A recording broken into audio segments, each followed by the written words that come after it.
Conceitos e filosofia da patologia muscular fundamentais para a saúde foi o tema da palestra apresentada pelo médico, professor e cientista, Dr. Ben Schmidt. O evento foi promovido pela Associação Verde Vida Saúde e reuniu pacientes, profissionais e convidados. O mais importante é que nós não falamos de doença, ele trouxe um exemplo de superação, de saúde, que tem a ver com o nosso propósito da Verde Vida Saúde. E isso estimula as pessoas a verificarem, a olharem, o copo cheio, que foi a lição que ele trouxe para nós hoje. O objetivo da palestra de hoje foi trazer, do ponto de vista filosófico, e falar sobre qualidade de vida e saúde através dos conceitos da patologia muscular. Durante a palestra, Dr. Benny destacou uma famosa história judaica, o meio copo cheio, e sua relevância para uma vida significativa. A história da judaica do copo cheio foi só para realçar a importância do bom humor e da compreensão para o lado positivo das coisas boas e ruins que acontecem conosco na nossa vida. Interessante isso que ele falou sobre o meio copo cheio e o meio copo vazio, porque a gente, quando acorda, a gente pensa só nos problemas que vai resolver. E depois de resolvido a gente não agradece, né? E quando a gente vai dormir também, a gente vai dormir pensando nos problemas que tem que resolver no outro dia. Enfim, e é uma outra visão, uma visão legal, uma visão interessante que eu acho que todos deviam olhar mais para esse copo cheio. Foi extremamente motivadora a palestra. Como atitudes simples transformam a vida, né? O evento foi realizado no dia 12 de setembro de 2018, no auditório da Unifesp, em São Paulo.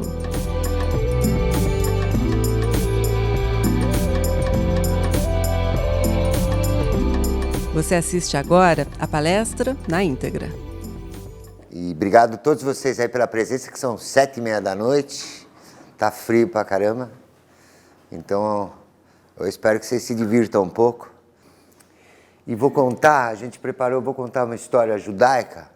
Eu não sou religioso, nunca fui religioso, sou judeu, mas a vida aconteceu que no ano de 2016 eu estive muito doente e a melhora se deu dentro de uma sinagoga.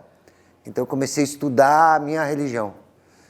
E a melhor história, uma das melhores histórias que eu escutei foi justamente a história do meio copo cheio.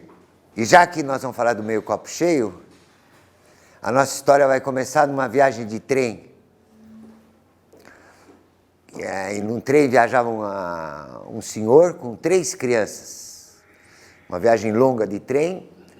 E esse senhor, ele não tirava, ele estava grudado com a cabeça, com a testa na janela. Ele não tirava a testa da janela de nenhum. O trem não estava lotado, mas tinha muitas pessoas. E as 3 crianças estavam barbarizando no trem. Deixava cair copo, incomodando todos os passageiros. E aquele que parecia ser o pai não tirava a testa da janela, ficava olhando para a paisagem o tempo inteiro. E aí uma moça não aguentou uma hora e foi lá falar: o senhor não está percebendo que seus filhos são seus filhos? Está fazendo aqui no trem, está incomodando todo mundo, puxando para conversar, o senhor não está vendo? E ele não tirava a testa grudada da janela. Aí a moça foi passando, aí a moça se enfureceu mesmo e ela puxou o braço dele violentamente e falou: escuta, olha, eu já vim aqui falar com o senhor vai tomar alguma atitude? O senhor não está vendo? As crianças estão incomodando todos os passageiros, derrubando coisas em cima deles, água e assim por diante. E falou muita coisa feia para esse suposto pai. E ela ficou falando, aí uma hora parece que ela acalmou e ela parou de falar. E quando ela parou de falar, aí ele virou para ela e disse o seguinte: a senhora me desculpe, na verdade, eu nem sei onde eu estou e, para falar a verdade, eu nem sei para onde eu estou indo. Sabe o que é, moça? A minha esposa acabou de falecer e eu não sabia o que fazer. e eu peguei meus filhos e resolvi viajar. Tudo depende dos olhos de quem vê. Tudo depende dos olhos de quem vê. E hoje eu tinha preparado para vocês falar sobre saúde, e a saúde está intimamente ligada àquilo que os nossos olhos enxergam, e nós vamos exemplificar isso no meio copo cheio. Em 1984, foi fundada aqui na Escola Paulista de Medicina, com auxílio financeiro do meu pai, hoje o que é o maior laboratório de maior experiência do mundo, não é só do Brasil, de patologia muscular. Antigamente, até 1984, era difícil ter algum laboratório que só trabalhasse com a patologia muscular, fazendo biópsias musculares. E esse laboratório aqui da escola deu origem a um setor que trata e faz diagnóstico de doenças neuromusculares, e a primeira pessoa que veio trabalhar nesse setor da Escola Paulista de Medicina é o Dr. Acaride Souza Bulho de Oliveira, que é o responsável até hoje pelo setor de investigação de doenças neuromusculares. E aprender o que é o músculo, o que é a carne, foi muito interessante, porque o patologista sempre sabe alguma coisa mais profunda, histológica, né, dos tecidos, enquanto que o clínico cuida mais daquilo que as pessoas estão sentindo.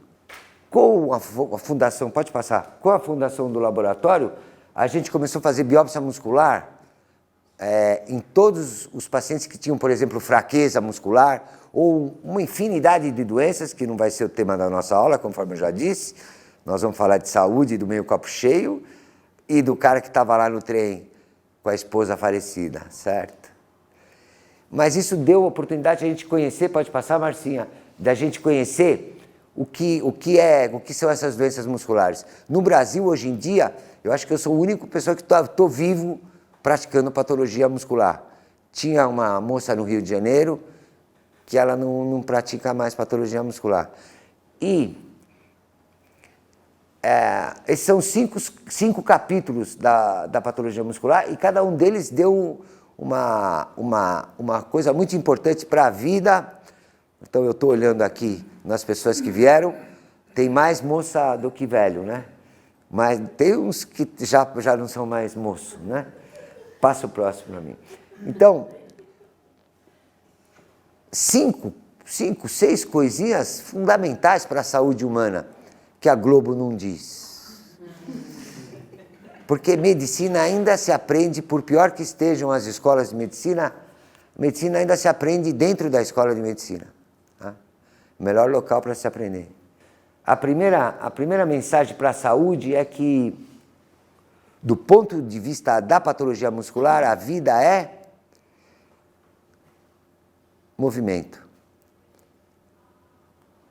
E o movimento vem nos animais, não só nos animais, mas no reino vegetal, por incrível que pareça, vem dos músculos. Tem filamento de actina e miosina em coisas que a gente nem imagina, né? Mas em vegetais também tem actina e miosina, que são as proteínas fundamentais da contração muscular. Então aqui é uma microscopia eletrônica de uma célula só muscular. Então o que isso tem de importância para a saúde? O movimento. Os músculos estão, por exemplo, desde da nossa respiração do ar, existe musculatura na árvore respiratória. Por exemplo, uma asmática é um problema da musculatura dos alvéolos, na constricção dos alvéolos e na abertura dos alvéolos. Se a gente for percorrer o corpo humano, todas as células que têm movimento, elas possuem actina e miosina. Porém, para movimentar o esqueleto, as principais proteínas são a actina e a miosina. Existe uma frase que, em latim, então faz tempo, né, que function omni function. A função depende da função. Existem pacientes hoje que vêm nas clínicas de reabilitação que a gente cuida, que hoje, num dia como o de hoje, frio, quando eu liguei para a clínica de reabilitação, um tetraplégico com traqueostomia, com gastrostomia, que nem o Bolsonaro, né? Tá com aquela bolsinha na barriga. Ele estava presente fazendo a reabilitação num dia de frio. Ao passo que tem tantas pessoas que, porque está frio, a gente não vai trabalhar, não vai acordar, ou se está chovendo, não quer sair do lugar. Então, imagine um tetraplégico, não estou falando nem de um paraplégico cadeirante ou uma pessoa que utiliza um apoio. Essa força de vontade é impressionante nesses pacientes, e isso vale para a saúde, porque pessoas idosas, e agora com 61 anos, eu sou um idoso. Você ainda não é, né, Toledano? E o idoso precisa ter atividade. E se a vida é um movimento, a gente precisa ter atividade, aposentadoria não existe para uma patologia muscular. Porque a aposentadoria é o que vai se aposentar da vida, vai se matar, porque a gente nasceu para trabalhar. Sempre, até o último segundo de vida. Então, porque a aposentadoria também é uma visão muito material da vida, né? Você vai se aposentar para gastar o dinheiro que você juntou. A vida tem uma parte espiritual mais importante, ou pelo menos tão importante quanto a nossa parte material, né? Então, o fato da pessoa se sentir útil e continuar se movimentando é fundamental para ela viver com dignidade até o dia dela. Então, a primeira coisa que a patologia muscular nos dá filosoficamente é que a vida é um movimento. Os idosos hoje em dia, infelizmente, são colocados no asilo, sentados para jogar carta. E a vida não reconhece a inatividade. Uma pessoa que fica sem fazer nada não pode dizer que ela está tão saudável quanto a outra que tem uma atividade física, né? Então, aqui a gente não está falando se a gente gosta de fazer esporte ou não gosta de fazer esporte, mas o que não pode é a gente tem que se movimentar, né? Muscularmente e do ponto de vista cognitivo, né? Que isso melhora muito a nossa qualidade de vida e aproveitar a vida da melhor maneira possível. Essa é a primeira mensagem da patologia muscular. E a outra, esse slide é muito legal. Existem várias maneiras, agora que eu fui estudar o judaísmo, existem várias maneiras de você estudar o seu Deus, da sua religião, né? Mas esse slide de microscopia eletrônica é muito bom. É uma forma muito boa para falar de Deus. Em primeiro lugar, quando a gente observa uma foto como essa, né, e a complexidade, isso aqui é tudo mitocôndria, que são os pulmões das células, né, e aqui são os filamentos que se cruzam para o músculo poder se mover o esqueleto. E essa organização, para ter sido realizada somente pela seleção natural, né, por Darwin, é uma coisa que a razão não está um pouco arrogante, né? Neurologista, né, eu acho, né, Toledano, é sempre um cara meio mais metido, né? Eu conheço neurologistas no mundo inteiro e eles são todos assim. Porque primeiro tem que estudar muito para ser neurologista, essa que é a verdade. Neurologia não é para qualquer um, o cara que quiser fazer seriamente uma neurologia bem feita, ser um bom clínico. É uma especialidade que tem que estudar bastante. Mas esse slide é de um congresso. Se não bastasse toda essa arquitetura miraculosa, que mostra que a gente, uma coisa mais tranquila de se pensar, é que a gente tem um criador para tudo isso, né? Isso não ter surgido do nada é meio... A razão não consegue explicar a vida. O espaço que vai daqui até outro, ó, chama-se sarcômero, que é um pedacinho que contrai o músculo. A hora que ele contrai, a gente puxa um braço ou dá um passo. E essa foto estava num congresso internacional na França, em Nice. Quando foi a Copa? 2014. E todos esses neurologistas que eu falei que às vezes são um pouco arrogantes, principalmente, acho que o americano é bastante, mas francês também. Então foi feita a seguinte pergunta: Se isso aqui tem que deslizar para cá, isso aqui tem que deslizar para cá, para isso encurtar, para o músculo poder mexer, levantou a mão no meio de início do congresso, bem cheio com essas pessoas top na pesquisa clínica, na pesquisa da neuromuscular no mundo, e perguntou assim, mas por favor, e essa aqui é a linhas Zs, perdão, que separam um sarcômero, chama-se sarcômero, essa é a unidade contráctil do músculo esquelético. Se essas linhas Z são puxadas para cá, para encontrar com essa, e essas linhas Z são puxadas para cá, vamos supor essa linha Z que está aqui. Ou a linha Z, as linhas de actina e miosina, ou elas vão para esse lado, ou elas vão para esse lado. Elas não como é que ela vai conseguir ir para os dois lados ao mesmo tempo? Uma pergunta simples, simplérrima, que ninguém respondeu. Não sabe qual vai para cada lado. Não, para que lado que vai o filamento da linha Z para contrair o músculo esquelético. Então, isso é 2014, nós não estamos tão longe, né? Nós estamos em 2018. Né? Eu acho que pode levar o slide de novo no próximo congresso, que não vão responder. E eu acho que é mais inteligente a gente não ser ateu. E não é porque eu fiquei idoso, Márcia, que eu sempre acreditei em Deus, eu só não conhecia a minha religião. Mas acho que a presença de Deus ela é sentida, não só uma coisa racional, mas também tem muito de espiritual. E só ele para responder algumas perguntas que nossa ciência médica não consegue responder.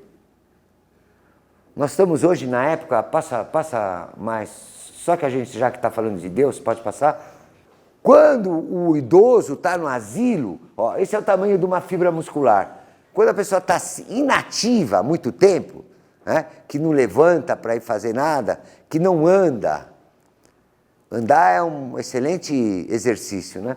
As fibras musculares que não aceitam a inatividade, que a gente nasceu para se mexer, elas se atrofiam. Então essas fibras musculares estão menores que essas amarelas. Isso é um slide para mostrar para vocês o que acontece, por exemplo, numa atrofia de um idoso que não tem atividade física. Mas o que eu queria falar, que a gente estava falando de Deus, era do DNA. Põe aquele slide. Aqui, ó. Esse aqui é vamos supor que seja um cromossomo. E é um cromossomo, né? Nós estamos tanto o Dr. Akari quanto eu, a gente teve a sorte de poder ir para a Columbia University quando a gente tinha 30 anos de idade. E a gente ficou lá na Columbia com um pessoal de genética muito forte e a gente teve essa chance na vida. A gente precisa ter sorte na vida também. Não adianta fazer tudo direitinho se a gente não tem sorte. E a sorte, quem dá sorte, segundo me disseram lá na sinagoga, diz que Deus joga dados mesmo. Que Deus joga dados e que por sorteio. Uma pessoa vai ser assim, outra vai ser assim. Isso foi o que eu aprendi nesse meu último ano de judaísmo, achei muito interessante. Mas, por falar em Deus, para terminar o assunto do Nosso Senhor, eu quero dizer o seguinte, que nós estamos numa época de genética que está ficando difícil, por exemplo, estudar medicina até, e para fazer diagnóstico de medicina precisa de um computador para ver todos os erros genéticos e a miríade incrível de doenças. Se classificar uma doença hoje ficou muito difícil. E a medicina cursou de uma maneira, que nós vamos falar de saúde, que os médicos, que eu acho o médico brasileiro, quando ele é humanista, ele é um médico insuperável. Insuperável. Eu gosto do médico brasileiro quando ele é bom, quando ele é humanista, né? Como todas as profissões. Mas, como eu pude viver em mais de um país e trabalhar como médico, eu acho o Brasil melhor ficar médico aqui. Nesse momento em que a gente fala só de... Nós estamos fazendo achando que a cura para certas doenças vão vir de alguma modificação genética, ou falou-se antes muito de célula-tronco, e cada vez mais o mundo vai ficando mais microscópico, nem a microscopia eletrônica já mais é capaz de fotografar determinadas partículas, que daqui a pouco eu vejo a medicina do futuro, daqui 10 anos, quem sabe a gente vai tratar de átomos. Só que os médicos não podem se esquecer que esses átomos, que esses genes, que esses filamentos fazem parte de um corpo humano. Então a medicina só tem razão de ser se ela for humanista. E na experiência das doenças neuromusculares, como são doenças crônicas, o médico tem que estar presente e tem que acompanhar o seu paciente. O médico não pode ficar sentado ali naquela cadeira onde está a Márcia, passar um remedinho numa receita e mandar a pessoa doente de alguma coisa neuromuscular voltar daqui a um mês. Ele tem que estar presente constantemente na vida dessa pessoa que está em reabilitação. A quarta coisa, pode voltar? Só para mostrar uma coisa. A quarta coisa que vale a pena a gente falar sobre saúde e doenças neuromusculares, não estou achando, vai para o fim, vamos para o último, porque o último vai ter um bom. Esse senhor aqui é uma foto que é muito usada na neuromuscular porque é uma lenda viva, né? Ele tem quase 100 anos, ele é centenário. E a história é mais ou menos assim. O Acari, ele é corredor, foi corredor de maratona. Não sei se agora que ele é idoso, mas ele está correndo. Ele está correndo? Não, caminhar ele está andando. Mas está correndo o Acari? Então o Acari estava fazendo uma maratona fora do país. Maratona fora do país. O Acari corre numa velocidade 4 minutos o quilômetro, que ele é um bom atleta. E de repente esse cara aqui vai e passa o Acari na metade da corrida. O Acari enlouqueceu. E não foi que o cara estava se esforçando, não. Ele estava na perninha a perninha do cara. Indiano. O cara ficou louco e aí começou a apertar o braço e passou o cara desesperado, louco, xingando. E passou mais um pouco, são 42 quilômetros de maratona, né? Passou mais um pouco e ele vai lá e passa o Acari de novo. Que não sei como está vivo até hoje.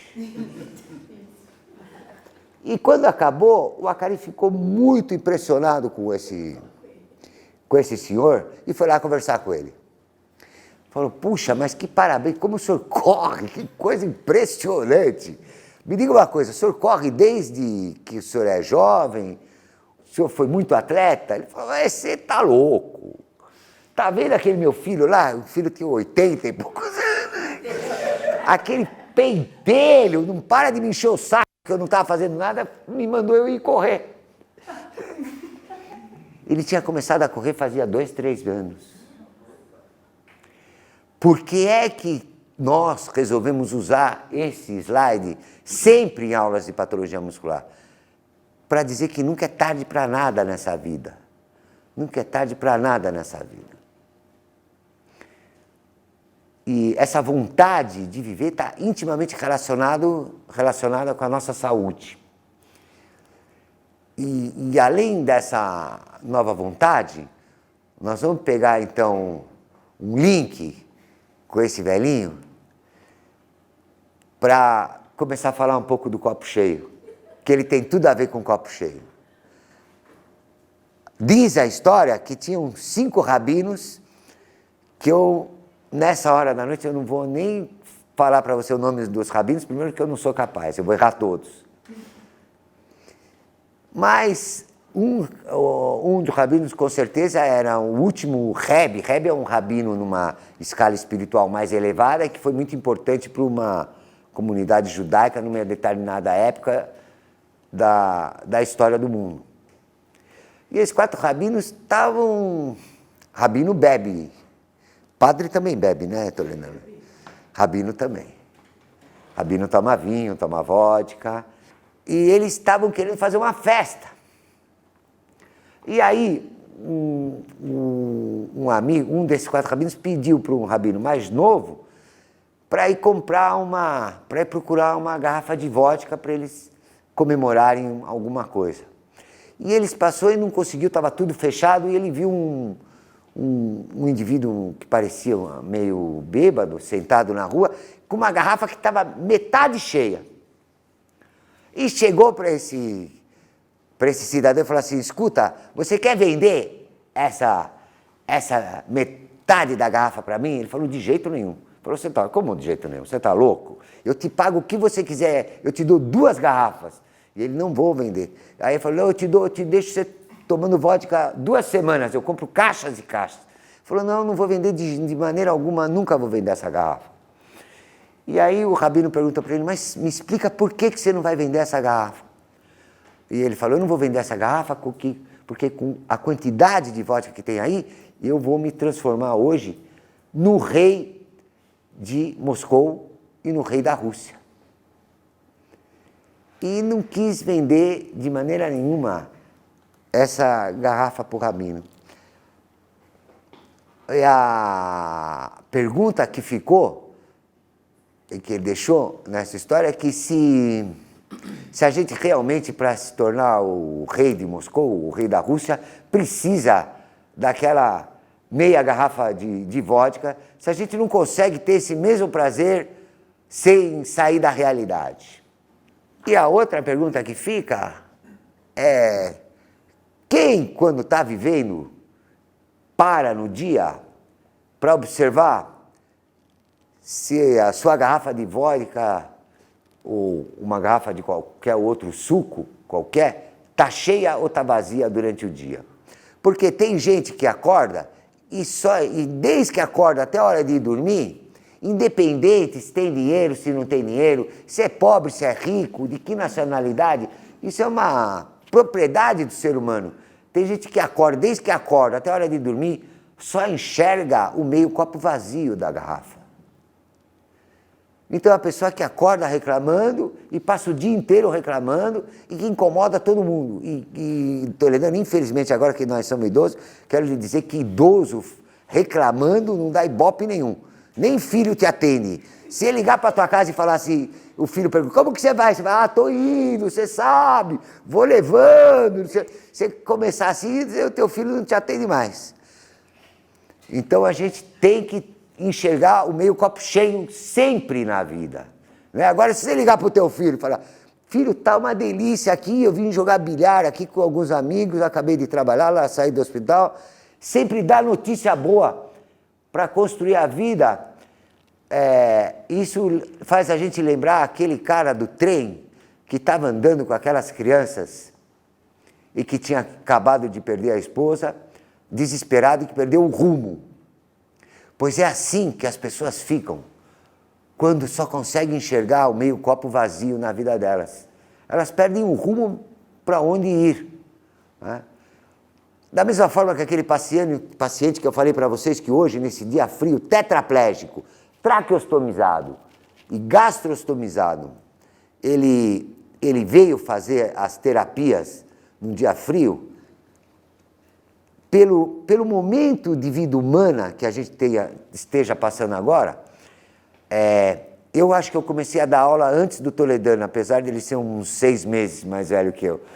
Mas eu comecei muito novo, então eu posso dizer categoricamente que nos últimos 50 anos, a vida não ficou tão legal como eu vivia no Brasil. Né?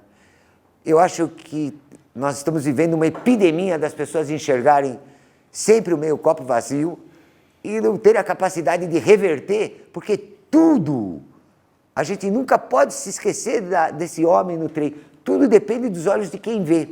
Se o dia começou mal, se você analisar direito o seu dia, pode ser que ele começou mal, mas por alguma coisa do bem que vai acontecer depois.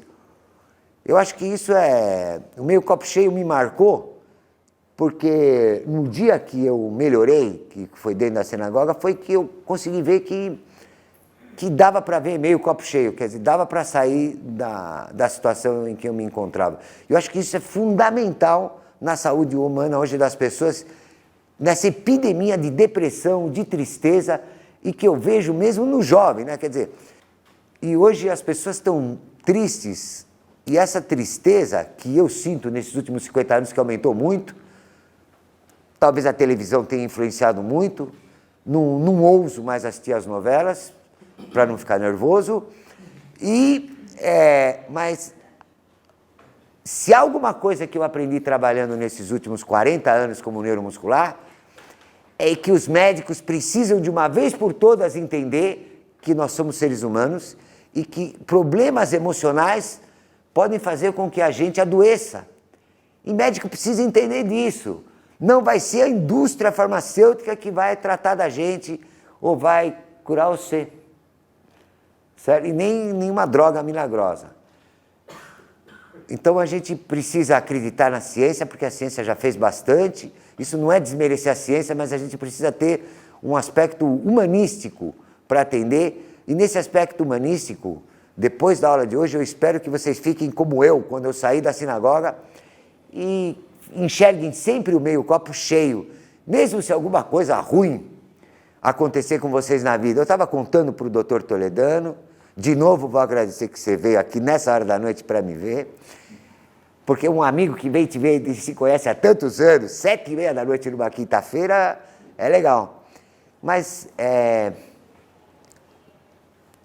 dizer para vocês que a mesma coisa que eu senti na sinagoga eu estava conversando com o Toledano, que me aconteceu uma coisa muito triste em 2016, há 2 anos atrás, e que eu sofri muito nesse problema de saúde. Mas nesse sofrimento eu acabei aprendendo um monte de coisa. E que sofrimento não é só para a gente tomar cuidado para não se queimar, mas o sofrimento às vezes vem embutido numa vontade de Deus querer ensinar algumas coisas para a gente.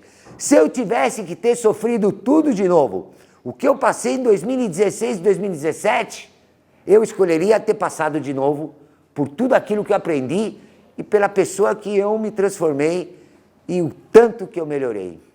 Que todos vocês aqui presentes possam pensar no meio copo cheio, né? Então, alguma coisa ruim que acontece para a gente pode pensar pelo lado bom, né?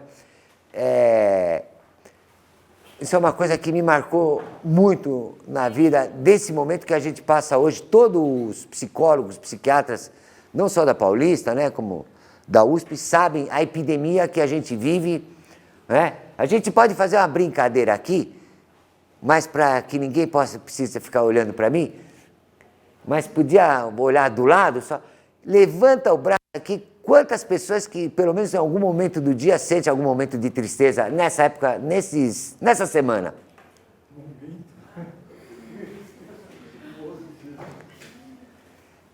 Vocês não acham bastante? Sendo que tantos jovens levantaram a mão, meio copo cheio para vocês, né?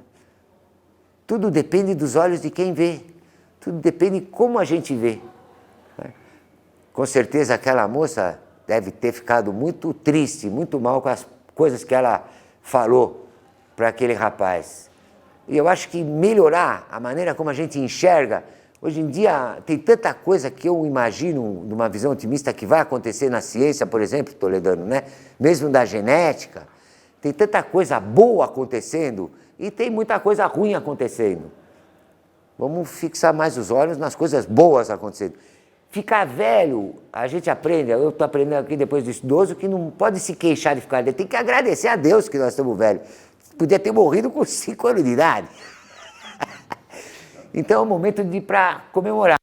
E o velho não é um inútil, porque o velho pode perder a força física, né? Não dá para jogar futebol mais como jogávamos, mas o velho ganha o idoso costuma ganhar uma coisa espiritual com o passar da idade e com a sabedoria. E os idosos deveriam ser mais bem aproveitados na nossa sociedade, até para instruir e educar os mais jovens. Idosos que consigam olhar o meio copo cheio, né, Toledano? Porque se for para uma pessoa que só enxerga o copo vazio, ensinar um jovem a viver, ele não vai ser muito feliz, né, muito contente.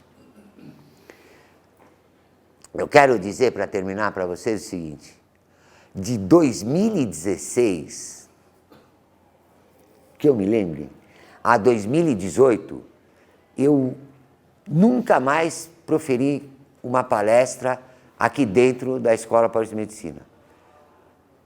E hoje é uma emoção muito legal, muito grande eu estar aqui hoje, depois do ocorrido, totalmente com meio copo cheio, estar dentro da Escola Paulista de Medicina, no Verde Vida. Vou agradecer vocês de novo aqui. Espero não ter ficado falado demais, mas o que eu falei veio do meu coração e é as coisas que eu senti e que eu sinto nesse momento que a gente atravessa nesse momento. Muito legal vocês terem vindo, muito obrigado.